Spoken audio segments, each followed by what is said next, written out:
माननीय विधायक पूर्णचंद्र सेठी।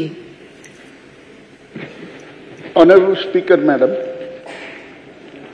मोर प्रश्न टी डिविएट करिपारे, but that is related to one एकक विश्वविद्यालय।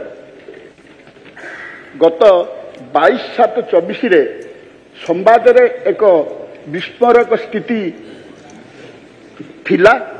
से हला 146 वर्ष पर भी परिचय पाई संघर्ष खलिकोट एकक विश्वविद्यालय प्रोविजन अनुजाई यूजीसी नियम अनुजाई गोटे नूतन विश्वविद्यालय गठित हो किंबा दुईटी विश्वविद्यालय निर्माण हो, उभय क्षेत्र में सरकार द्वारा यह राज्य विधानसभा पारित करी यूजीसी की चिठी प्रदान करा जिबा कथा। किंतु दुखर विषय विगत सरकार या प्रति ध्यान दे नथिले, जा फल कि आज पर्यंत विधानसभा यही प्रसंग को नहीं प्रस्ताव पारित होना। मान्यता मानदंड पूरण कर विश्वविद्यालय को यूजीसी 2F मान्यता मिली नहीं मैडम। एज ए रिजल्ट तेणु शिक्षानुष्ठान को यूजीसी संबंधी पांठी स्वतंत्र पाठी मिलुनी कि 12F मान्यतार सामिल हो पारनी। यही वाद विवाद मध्य खलिकोट एकक विश्वविद्यालय नाक मान्यता मध्य ह्रास होइछि। यूजीसी मान्यता नथिबारु विद्यार्थी को मिलुवा शिक्षा प्रमाण पत्र अन्य राज्य रे कार्य रे आसु नथिबा अभियोग होउछि।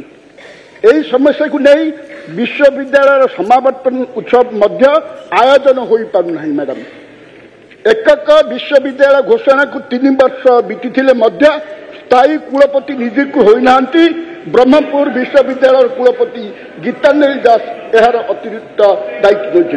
मैडम ब्रह्मपुर विश्वविद्यालय खलिकोट विश्वविद्यालय एपरी एक अनुष्ठान जोटि डॉक्टर VV गिरी पाठ पढ़ी आज भारतर राष्ट्रपति होते स्वर्गत विजु पट्टनायक भी से पाठ पढ़ी। आपण या ध्यान दिंतु एवं यही कथा को असेंबली प्रेरित करूँ। माननीय मंत्री माननीय बाचस्पति महोदया, जो कथा को माननीय सदस्य रखिंट गत काली भी ताहाकु से शून्य काल रे आगत करथिले एवं गत काली तांको सहित मु ए संपर्क रे आलोचना करिछि। जो भित्तिभूमि रो कथा कुहा जाइछि से भित्तिभूमि 2023-24 मसीह रे खलिकोट यूनिटारी यूनिवर्सिटी को भित्तिभूमि निर्माण पाई सरकार तरफ 6,41 टंका मंजूर होइतिला बेले 5,99 टंका रिलीज होइछि एवं 2022-23 मसीह रे मात्र 69 लाख टंका उक्त विश्वविद्यालय को प्रदान करा जाइथिला एवं यूजीसी पाई जो कथा कहउचंती आमे ताहाकू सेथिपाई आमे पत्र लिखिछु एवं यार जो प्रोविजन अच्छी ताहा एक गृह रे ले ही सारिछे एवं ताहाकू आमे आगामी दिन रे एमबे त्वरान्वित हेबो आमे सेथिपाई प्रक्रिया जारी करूछु।